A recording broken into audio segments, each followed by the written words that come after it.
அனைவருக்கும் வணக்கம். நான் படித்து ரசித்த கதையை நீங்களும் படித்து கேட்டு மகிழுங்கள். கதை பிடித்திருந்தால் அனைவருக்கும் பகிருங்கள்.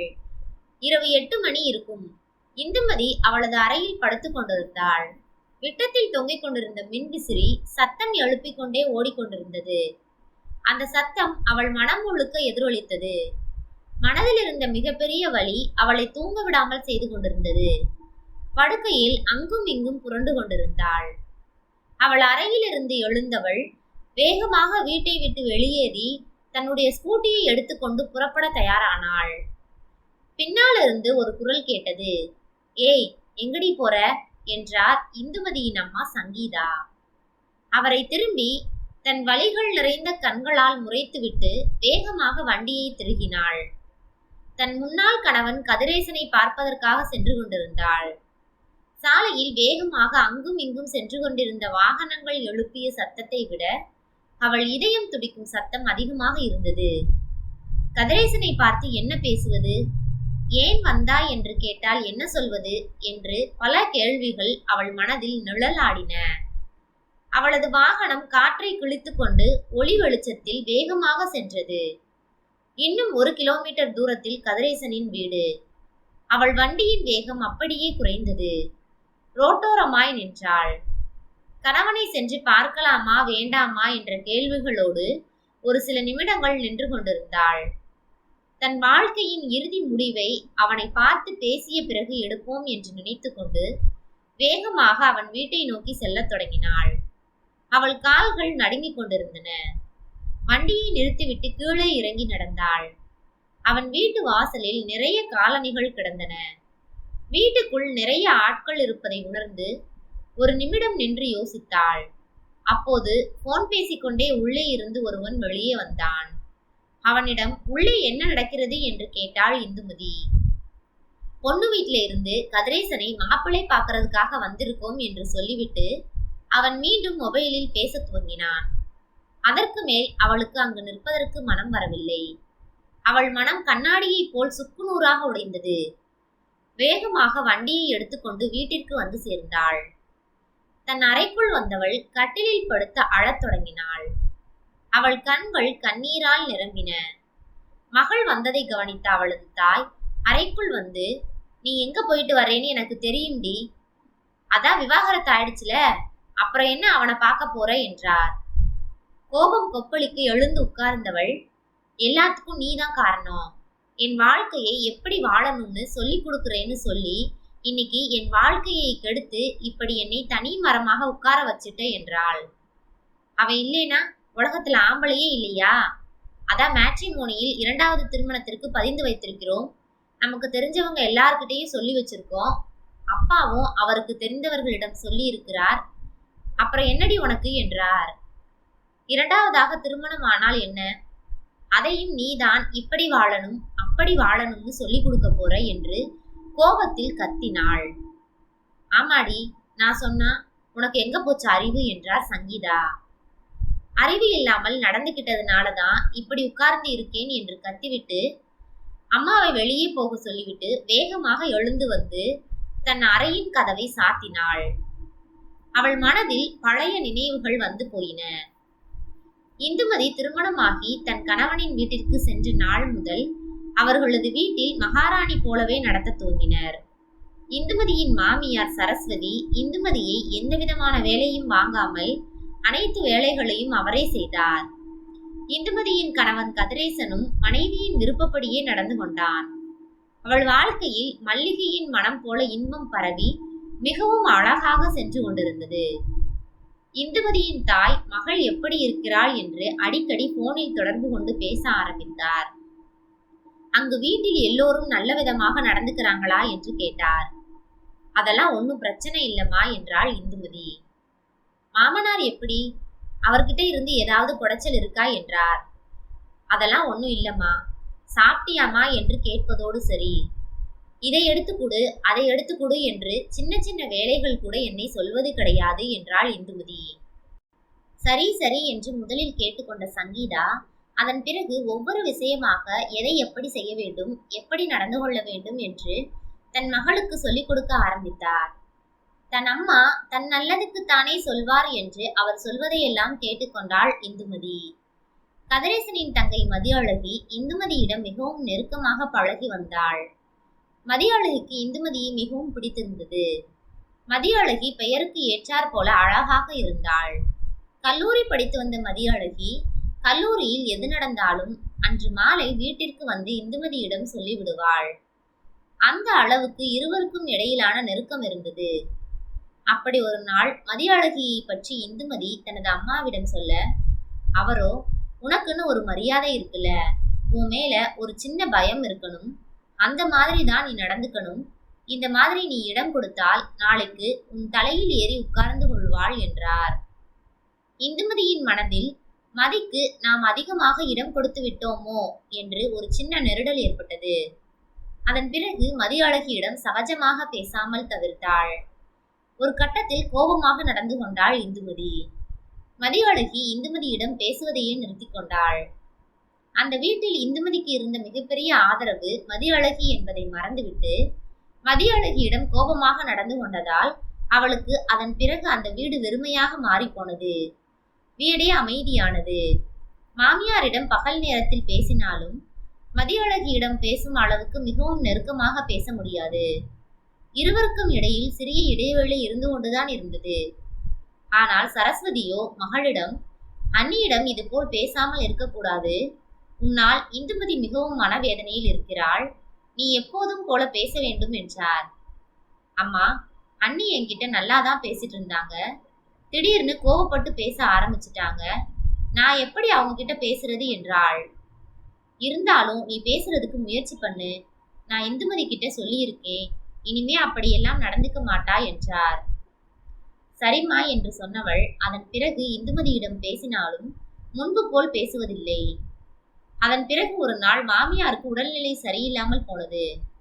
காய்ச்சலால் அவர் 2 நாட்கள் எந்தவித வேலையும் செய்ய முடியாமல் போனது. மதியழகிக்கும் சமையல் தொடர்பான எந்த வேலைகளும் தெரியாது. வேறு வழியில்லாமல் வீட்டில் அனைத்து வேலைகளையும் செய்தாள் இந்துமதி. காய்ச்சலோடு சில வேலைகளை எழுந்து செய்ய முற்பட்டார் சரஸ்வதி. ஆனால் இந்துமதியோ வேண்டவே வேண்டாம் என்று அவரை தடுத்து அனைத்து வேலைகளையும் செய்து முடித்தாள். 2 நாட்களில் அவர் உடல் நலம் பெற்று மீண்டும் வீட்டு வேலைகள் அனைத்தையும் அவரே பார்த்து கொண்டார். இந்துமதியின் மீது மாமியார் சரஸ்வதிக்கு மிகப்பெரிய மரியாதை வந்தது. தன் மகனை தான் இல்லாத காலத்தில் நல்லபடியாக பார்த்து கொள்வாள் என்ற நம்பிக்கை வந்தது. வீட்டில் நடக்கும் ஒவ்வொன்றையும் கேட்டுக்கொள்ளும் இந்துமதியின் அம்மா அதன் பிறகு அது தொடர்பாக தன் கருத்தை மகள் மீது திணிக்கத் தொடங்கினார். இனி மாமியாருக்கு அடிக்கடி உடல்நிலை சரியில்லாமல் போகும், ஒவ்வொரு முறையும் நீ இப்படி வேலை செய்து கொண்டிருக்க போகிறாயா? முதலில் உன் கணவனை கூட்டிக் கொண்டு தனியாக செல்வதற்கான வேலைகளை பார் என்றார். அம்மா, அதெல்லாம் எப்படிமா முடியும் என்று இந்துமதி கேட்டாள். இந்த காலத்துல பெண் பிள்ளைங்க யாரு மாமியாரோட இருக்காங்க, நீ மட்டும்தான் இருக்க என்றார் சங்கீதா. அம்மா சொல்வது சரிதான் என்று அவள் மனதில் பட்டது. வீட்டு நிர்வாகம் அனைத்தையும் நீதான் பார்க்க வேண்டும் என ஒவ்வொன்றாக சங்கீதா சொல்லிக் கொண்டிருந்தார். அவர் சொல்லியபடியே ஒவ்வொரு முறையும் நடந்து கொள்ள ஆரம்பித்தாள் இந்துமதி. அன்று நெருங்கிய உறவினரின் திருமணத்திற்கு செல்ல வேண்டியிருப்பதால் 2 நாட்கள் வீட்டு வேலைகளை பார்த்து கொள்ளும்படி சொல்லிவிட்டு மாமியாரும் மாமனாரும் கிளம்பினார்கள். இந்துமதி எந்த வேலைகளையும் செய்யாமல் அப்படியே போட்டு வைத்தாள். என்னால் சமைக்க முடியாது என்று கணவனிடம் சண்டை போட்டாள். 2 நாள் தானே சமைக்கப் போகிறாய், அதன் பிறகு அனைத்து வேலைகளையும் அம்மா தானே பார்க்க போகிறார் என்றான் கதிரேசன். உங்க அம்மாவிற்கு அடிக்கடி உடல்நிலை சரியில்லாமல் போய்விடும், அப்போதெல்லாம் நான் தானே பார்க்க வேண்டி வரும். எனக்கு இந்த வீடு பிடிக்கவில்லை, நாம் இருவரும் தனியாக சென்று விடலாம் என்றாள். அவள் பேசியதற்கு எந்த பதிலையும் சொல்லாமல் அலுவலகத்திற்கு கிளம்பி சென்றான். வீட்டிற்கு வந்த கதிரேசன் வீட்டில் இந்துமதி இல்லாததை பார்த்து அதிர்ச்சி அடைந்தான். அவளுக்கு போன் போட்டு என்ன ஆச்சு என்று கேட்டான். நான் காலையில் தனி குடித்தனம் போவது பற்றி சொன்னேனே, நீங்கள் பதில் எதுவும் சொல்லாமல் போனால் எனக்கு என்ன மரியாதை? அதனால் எங்க அம்மா வீட்டுக்கு வந்துவிட்டேன் என்றாள் இந்துமதி. இந்த வீட்டில் உனக்கு எந்த பிரச்சனையும் இல்லை என்பது உனக்கு தெரியவில்லையா? வீணாக நீயே ஒரு பிரச்சனையை உருவாக்கி தனி குடித்தனம் போக வேண்டும் என்று சொல்வது சரியில்லை என்றான். நான் சொல்வதை நீங்கள் கேட்கவில்லை என்றால் நான் உங்களை விவாகரத்து செய்து விடுவேன் என்றாள் இந்துமதி. அதற்கு மேல் அவளிடம் பேசி பயனில்லை என்று நினைத்தவன் நேராக அடுத்த நாள் கிளம்பி அவள் வீட்டிற்கு வந்தான். அவளை சமாதானப்படுத்தி அங்கிருந்து அழைத்து கொண்டு வீட்டிற்கு சென்றான். அப்போதைக்கு தனி குடித்தனம் குறித்த பிரச்சனை கிடப்பில் போடப்பட்டது. அதன் பிறகு இந்துமதி ஒவ்வொரு முறையும் சரஸ்வதியிடம் தேவையில்லாத விஷயங்களில் எல்லாம் சண்டை போட ஆரம்பித்தாள். வீட்டில் இந்துமதி அவளுக்கும் தன் கணவனுக்கும் தனியாக சமைக்க ஆரம்பித்தாள். சரஸ்வதியோ, அம்மா எல்லாத்துக்கும் நீயே சமைச்சிடு, இப்படி ஒரே வீட்டில் 2 சமையல் செய்தால் எப்படி என்றார். அதெல்லாம் முடியாது, நான் எனக்கும் என் கணவருக்கும் மட்டும்தான் சமைக்க முடியும் என்று உறுதியாக நின்றாள் இந்துமதி. சரஸ்வதி தன் கணவன் நாகராஜிடம் இந்துமதி பற்றி புலம்ப ஆரம்பித்தார். திருமணமான 3 மாதங்கள் அன்பாக நடந்து கொண்ட இந்துமதி இப்படி இன்று எதற்கெடுத்தாலும் சண்டை போடுவதற்கு யார் காரணம் என்று நினைக்கிறீர்கள் என்றார். நாகராஜனோ, யார் காரணமாக இருந்தால் என்ன, இந்த பிரச்சனையை எப்படி சமாளிப்பது என்று பார். அவர்கள் 2 பேரும் தனியாக இருந்தால்தான் நம் மகனின் வாழ்க்கை நன்றாக இருக்கும் என்றால் அவன் மனைவியோடு தனியாக போகட்டும் என்றார். இல்லைங்க, நான் என்ன சொல்றேன்னா, இந்துமதியோட அம்மா தான் இந்துமதிக்கு இல்லாதது பொல்லாததெல்லாம் சொல்லி கொடுத்து அவளோட வாழ்க்கையே கெடுக்க போறாங்க என்றார். வாயை வச்சுக்கிட்டு சும்மா இரு. இதை நீ மருமக கிட்ட கேட்டா மருமக அவங்க அம்மா கிட்ட சொல்லிடும். அப்புறம் நமக்கும் அவங்களுக்கும் பிரச்சனை ஆகிடும். இது கதிரேசனோட வாழ்க்கை, அவன் முடிவு எடுக்கட்டும் என்றார். நீங்க சொல்வதும் சரிதான். நான் இந்துமதியிடம் பேசுவதையே குறைத்து கொண்டேன். இருந்தாலும் ஒரே வீட்டில் இப்படி 2 சமையல் செய்தால் எப்படி என்ற ஆதங்கத்தில் பேசினேன் என்றார். எல்லாவற்றுக்கும் ஒரு தீர்வு இருக்கும்.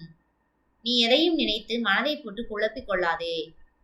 அப்புறம் உனக்கு உடம்பு சரியில்லாமல் போய்விடும். முன்னெல்லாம் உனக்கு உடம்பு சரியில்லை என்றால் வெந்நீர் வைத்து கொடுத்து கஞ்சி வைத்து கொடுத்து மருமகள் பார்த்து கொண்டாள். ஆனால் இப்போது அதை செய்வதற்கு மருமகள் தயாராக இல்லை. அது மட்டும் இல்லாமல் மதியழகி இன்னும் சின்ன பொண்ணு கிடையாது. ஒவ்வொன்றாக மதியழகிக்கு சொல்லிக் கொடுக்க ஆரம்பித்து விடு. அப்போதுதான் அவள் புகுந்த வீட்டுக்கு சென்ற பிறகு எந்தவித கஷ்டமும் இல்லாமல் வாழ முடியும்.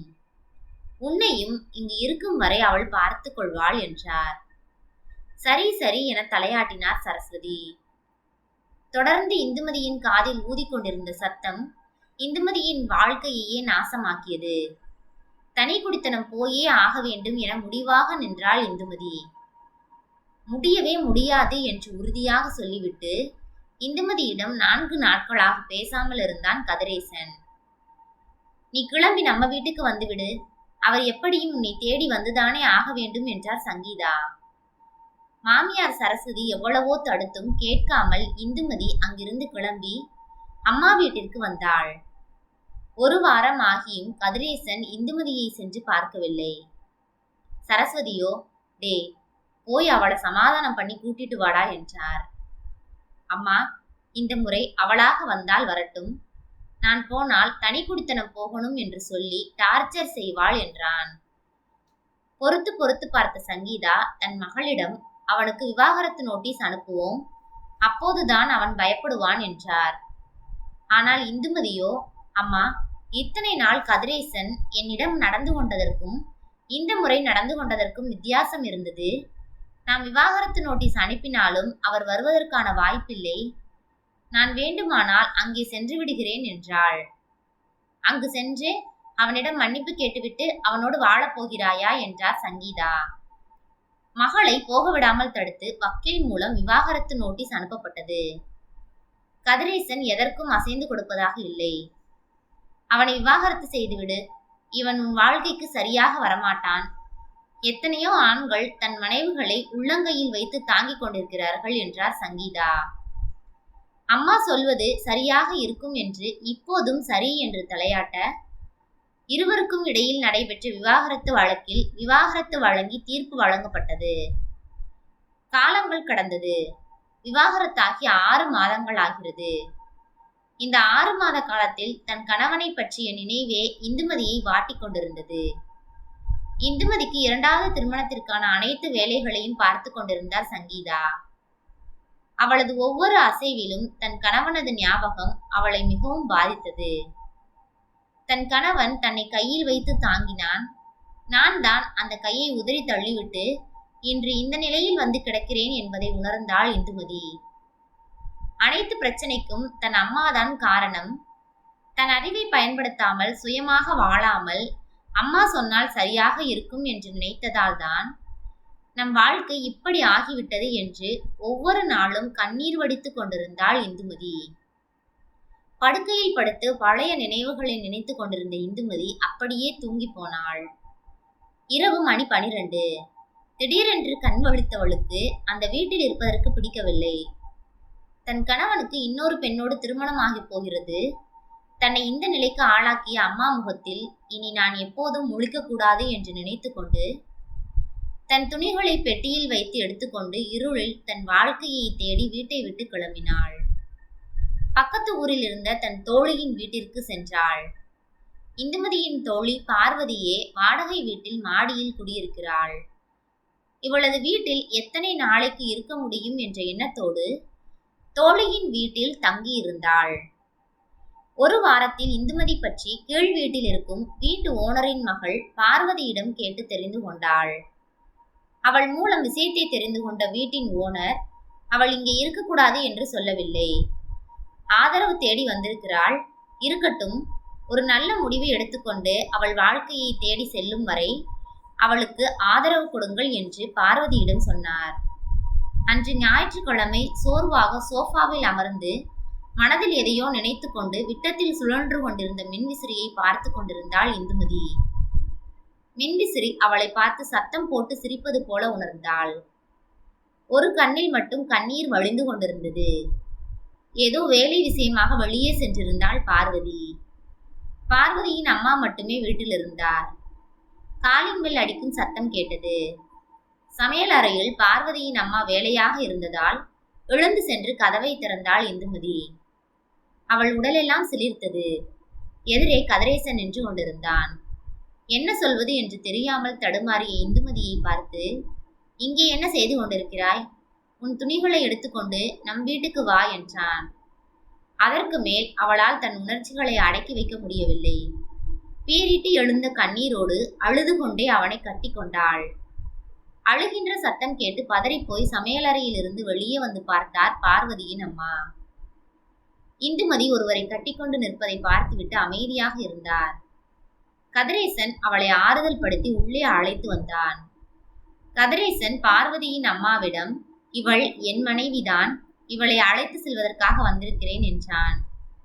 இந்துமதி பற்றியும் அவள் வாழ்வில் நடந்த அனைத்து விஷயங்களையும் அறிந்திருந்த அவர், இனிமேலாவது உன் வாழ்க்கையை நீ வாழ பாரு, கிளம்பி உன் கணவனோட போ, அந்த ஆண்டவனாக பார்த்து உன் வாழ்க்கையில் இப்படி ஒரு சந்தர்ப்பத்தை ஏற்படுத்தி கொடுத்திருக்கிறான், இது என்றைக்கும் உன் கையை விட்டு போகாதவாறு நடந்துக்க என்றார். கதிரேசனோடு வீட்டிற்கு வந்து சேர்ந்தாள் இந்துமதி. வழக்கம் போல் இந்துமதியின் மாமனார் சாப்பிட்டியாமா என்றார். இந்துமதி தலையை ஆட்ட அவர் கிளம்பி வெளியே சென்றார். சரஸ்வதி, வாமா, வந்து உள்ள உட்காரு, காஃபி போட்டு தருகிறேன் என்றார். அழுகையை அடக்க முடியாத இந்துமதியின் கண்களில் கண்ணீர் வடிந்து கொண்டிருந்தது. உள்ளே இருந்து ஓடி வந்த மதியழகி அண்ணி என்று கட்டிக்கொண்டு அழுதாள். அண்ணி, நீங்க தான் அண்ணனுக்கு பொருத்தமா இருப்பீங்க. அண்ணனுக்கு இப்போ பொண்ணு பார்த்தாங்க. அந்த பொண்ணை எனக்கு பிடிக்கவே இல்லை என்றாள் மதியழகி. இந்துமதியால் பேசவே முடியவில்லை. மதியழகி, அண்ணி கொஞ்ச நேரம் ஓய்வெடுக்கட்டும் என்று சொல்லிக்கொண்டே கையில் கொண்டு வந்த காஃபியை கொடுத்தார் சரஸ்வதி. அன்று இரவு தன் கணவன் கதிரேசன் மார்பில் சாய்ந்திருந்த இந்துமதி, எப்படி நான் அங்க இருக்கிறது உங்களுக்கு தெரியும்? உங்களுக்கு தான் இன்னொரு பெண்ணை பேசி முடித்து விட்டதாக கேள்விப்பட்டேன் என்றாள். ஆம், நீ சொல்வது உண்மைதான். ஆனால் அந்த பெண் நேற்று என்னிடம் வந்து உன்னை பற்றி பேசினாள். இந்துமதி அவ்வளவு அழகு, அவள்தான் உங்களுக்கு பொருத்தமாக இருப்பாள். அவங்க எப்படி உங்க கூட சண்டை போட்டு விவாகரத்து வாங்கினார்கள் என்று எனக்கே தெரியவில்லை. நீங்க அவங்களுக்கு இன்னொரு சான்ஸ் கொடுக்க கூடாதா என்று கேட்டாள் என்றான். திகைத்து போய் அவனையே பார்த்து கொண்டிருந்தாள் இந்துமதி. அது யார் என்று கேட்க மாட்டாயா என்றான். வேகமாக யார் அது என்றாள் இந்துமதி. வேறு யாரும் அல்ல, நீ உன் தோழி வீட்டில் இருந்தாயே, அந்த வீட்டு ஓனர் பொண்ணுதான் எனக்கு பேசி முடிக்கப்பட்ட பொண்ணு. அந்த பெண் உன்னை பற்றி அனைத்தையும் தெரிந்து கொண்ட பிறகு என்னிடம் வந்து பேசினாள் என்றான். ஏன், அவளுக்கு உங்களை பிடிக்கவில்லையா என்று மறுகேள்வி கேட்டாள் இந்துமதி. அப்படியெல்லாம் ஒன்றுமில்லை. அவளுக்கு வேறொருவனை பிடித்திருக்கிறதாம். அவனை பற்றி இதுவரை அவள் அம்மாவிடம் சொல்லவில்லையாம். எப்படியாவது இந்த கல்யாணத்தை நிறுத்த வேண்டும் என்று நினைத்து கொண்டிருக்கையில்தான் உன்னை பற்றி தெரிந்திருக்கிறது. நான் தான் உன்னுடைய பழைய கணவன் என்பதையும் அவள் தெரிந்து கொண்டு என்னிடம் வந்து பேசினாள். என் மேல கோபம் இல்லையா என்றாள் இந்துமதி. நான் எப்போதும் உன் மீது கோபப்பட்டது கிடையாது. உன் வாழ்க்கை சம்பந்தப்பட்ட அனைத்து முடிவுகளையும் நீதான் எடுத்தாய், நான் எடுக்கவில்லை என்றான். அவள் அவனை இறுக கட்டி கொண்டாள். அதன் பிறகு அவள் வாழ்க்கை தொடர்பான அனைத்து விஷயங்களையும் அவள் மட்டுமே தீர்மானித்தாள். அவள் வாழ்க்கையில் நடந்த அனைத்து இன்ப துன்பங்களுக்கும் அவள் மட்டுமே காரணமாக இருந்தாள். அவள் வாழ்க்கை அன்பான கணவனோடும் அழகான குடும்பத்தோடும் இனிமையாக சென்று கொண்டிருந்தது. நன்றி. கதை பிடித்திருந்தால் லைக் பண்ணுங்க, ஷேர் பண்ணுங்க, சப்ஸ்கிரைப் பண்ணுங்க. உங்களுடைய கருத்துக்களை கமெண்ட் பாக்ஸில் தெரிவிக்கவும். தங்கள் ஆதரவிற்கு நன்றி.